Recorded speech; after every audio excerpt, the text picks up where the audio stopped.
আমাদের ছোট ছোট ছেলে মেয়েদের মোবাইল দেখানো ছাড়া কোনো কিছু খাওয়ানো যায় না, এর থেকে বাঁচার উপায় কি? খুব দরকারি প্রশ্ন ভাই।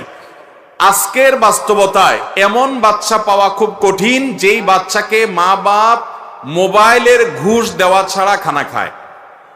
এরকম বাচ্চার সংখ্যা একেবারেই শহর কিংবা গ্রাম কোনো জায়গার বাদ নাই বললে চলে। পোলাপানরে খাইতে হলে শর্ত দেয়, আমাকে মোবাইল দিতে হবে। এরপরে মা বাপ মোবাইলে কার্টুন চালায় দেয়, ভিডিও চালায় দেয়, তারপরে সেটা দেখতে দেখতে খায়।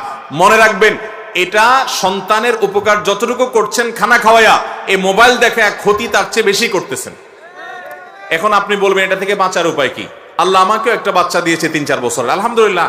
আমার বাচ্চাকে আমি মোবাইল দেখা খাওয়াই না সচরাচর। আপনি বলবেন যে তাহলে কিভাবে এটা করবেন? ভাইরা আমার, প্রথম কথা হলো, বাপমা নিজে অযথা মোবাইল টিপাটিপি করা, মোবাইল ঘাটাঘাটি করা, মোবাইলের নেশায় বুঁদ হয়ে থাকা থেকে আগে বেরিয়ে আসতে হবে, তাহলে বাচ্চাকে বাঁচানো সহজ হবে।